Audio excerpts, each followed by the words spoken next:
The contrast effect. अगर तुम $3000 के लेदर सीट्स देखो, वो थोड़े एक्सपेंसिव लग सकते हैं, लेकिन अगर तुम $80,000 की कार खरीद रहे हो तो $3000 का लेदर सीट अपग्रेड ऑलमोस्ट कुछ भी नहीं लगता। रिसर्च दिखाता है कि लोग $10 बचाने के लिए 10 मिनट एक्स्ट्रा चल सकते हैं जब बात फूड की हो, लेकिन लगभग कोई भी $1000 के सूट पर $10 बचाने के लिए 10 मिनट नहीं चलेगा। किसी चीज को अट्रैक्टिव, बड़ा या महंगा समझना आसान हो जाता है जब वो किसी अगली, छोटी या चीप चीज के पास रखी हो।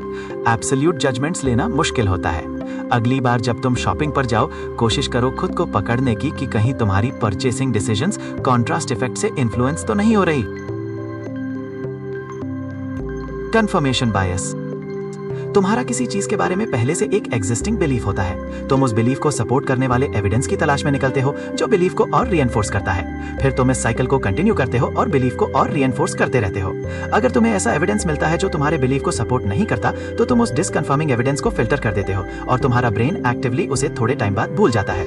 ये कंफर्मेशन बायस है, नई इन्फॉर्मेशन को इस तरीके से इंटरप्रेट करने की टेंडेंसी ताकि वो हमारी एग्जिस्टिंग थ्योरीज और बिलीफ्स के कंपैटिबल बन जाए। हमारे ब्रेन्स हार्ड वायर्ड हैं बिलीफ्स को मेंटेन करने के लिए, नए बिलीफ्स को आसानी से एक्सेप्ट करने के लिए नहीं, क्योंकि नए बिलीफ्स एक्सेप्ट करना साइकोलॉजिकली ड्रेनिंग होता है। साइंटिफिक मेथड के ऑपोजिट, जहां तुम हाइपोथेसिस बनाते हो या क्वेश्चन पूछते हो कि एविडेंस गैदर करते हो और फिर हाइपोथेसिस टेस्ट करते हो, ये हार्ड वर्क है और शायद कुछ अनप्लेजेंट ट्रूथ्स सामने ला सकता है। इन रीजंस की वजह से ज्यादा लोग इजी रूट प्रेफर करते हैं जो उन्हें अच्छा फील कराता है। जॉन एक सिंपल थियरी या बिलीफ से शुरू करता है। वो गूगल पर जाता है, वो सबकॉन्शियसली पहली ऐसी इंफॉर्मेशन ढूंढता है जो उसके बिलीफ को कंफर्म करे और बाकी सब इग्नोर कर देता है। साइंस के फिलोसोफर्स कहेंगे कि हमें हाइपोथेसिस को रिफ्यूट करने की कोशिश करनी चाहिए, लेकिन लोग रेयरली एक्टिवली डिसकन्फर्मिंग एविडेंस ढूंढने की कोशिश नहीं करते।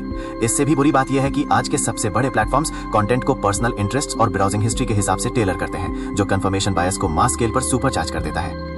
हम खुद को लाइक माइंडेड लोगों की कम्युनिटीज में पाते हैं, जिसे एको चेंबर्स भी कहा जाता है, जो हमारी कन्विक्शंस को रीएनफोर्स करती हैं और कंफर्मेशन बायस और स्ट्रांग हो जाता है। जितना तुम फैक्ट्स को अपने बिलीफ्स के हिसाब से कंफर्म करते हो, उतनी तुम्हारी पर्सपेक्टिव नैरो होती जाती है, जब तक वो नैरो रियलिटी ही सब कुछ न बन जाए जो तुम देख सकते हो।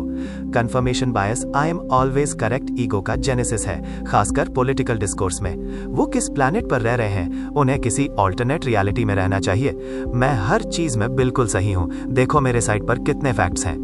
जब ओपोजिंग पर्सपेक्टिव्स और नैरो हो जाती हैं, तो डिफरेंटली इंटरप्रेट किए जा रहे फैक्ट्स पर डिस्कोर्स ऑलमोस्ट इम्पॉसिबल हो जाता है, क्योंकि आर्ग्यूमेंट के दोनों साइड्स एविडेंस को अपनी थियरीज के लेंस से देख रहे होते हैं और सिर्फ वही देखते हैं जो उनके एग्जिस्टिंग बिलीफ्स को कंफर्म करता है।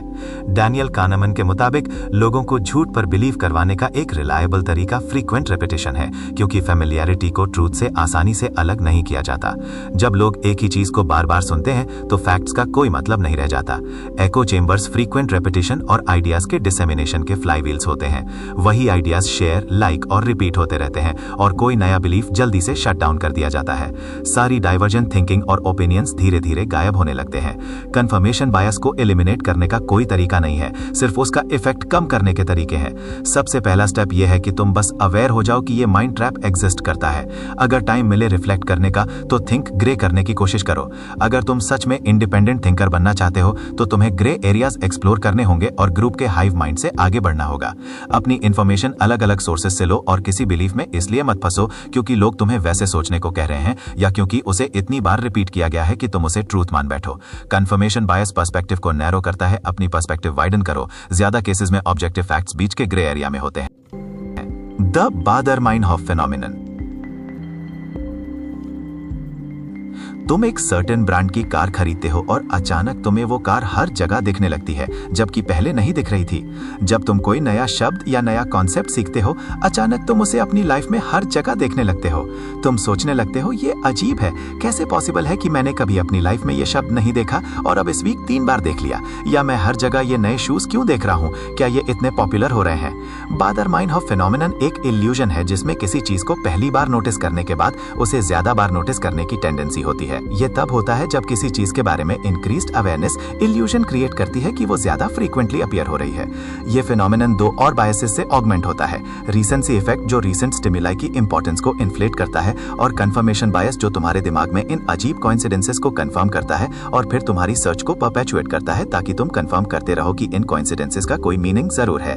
बेसिकली हमारे brains master pattern recognition machines हैं जो हमेशा डेटा में मीनिंग ढूंढते रहते हैं। जो अमेजिंग है वो ये है कि हर दिन इतने सारे पैटर्न्स और स्टिमुलाई तुम पर फ्लड होते हैं जिन्हें तुम्हारा ब्रेन सिंपली इग्नोर कर देता है क्योंकि वो तुम्हारी अवेयरनेस में नहीं होते। हम सिर्फ वही देखते हैं जिसके लिए हम देख रहे होते हैं। रियलिटी में तुम शायद उस वर्ड या कार को पहले भी कई बार देख चुके हो, लेकिन तुम्हारा माइंड उसे नोटिस करने में इंटरेस्टेड नहीं था। ज़ाइगार्निक इफेक्ट।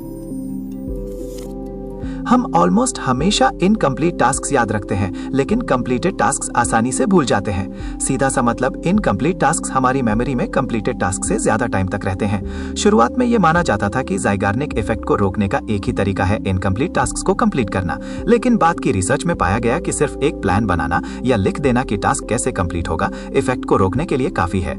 तो अगर तुम रात को जागते हो और ये इनकम्प्लीट टास्क तुम्हें स्ट्रेस कर रहे हैं, तो एक पेन और पढ़ उठाओ और काम कंप्लीट करने का एक छोटा सा प्लान लिख लो। टास्क्स को अपने दिमाग से निकालकर पेपर पर लाना इस इफेक्ट का सामना करता है और तुम्हें ज्यादा पीस ऑफ माइंड देता है।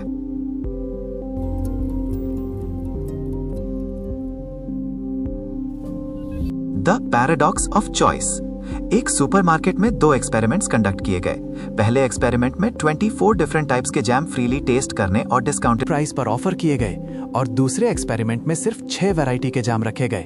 तुम गेस कर सकते हो कि कौन से एक्सपेरिमेंट में ज्यादा सेल्स हुई? जहां सिर्फ 6 वैरायटी थी। हालांकि ज्यादा वैरायटी लोगों को अपनी तरफ खींचती है, लेकिन ज्यादा चॉइसेस लोगों को पैरालिसिस का शिकार बना देती हैं। डिसीजंस लेना मुश्किल हो जाता है। हमें लगता है कि अनलिमिटेड चॉइसेस हमारे कंट्रोल को बढ़ाती हैं और हमारी खुशियों को बढ़ावा देती हैं, लेकिन रिसर्च ये दिखाती है कि इसका बिल्कुल उल्टा होता है। जब तुम कम चॉइसेस पर फोकस करते हो तो तुम ज्यादा सेटिस्फाइड रहते हो और डिसीजंस लेना आसान हो जाता है।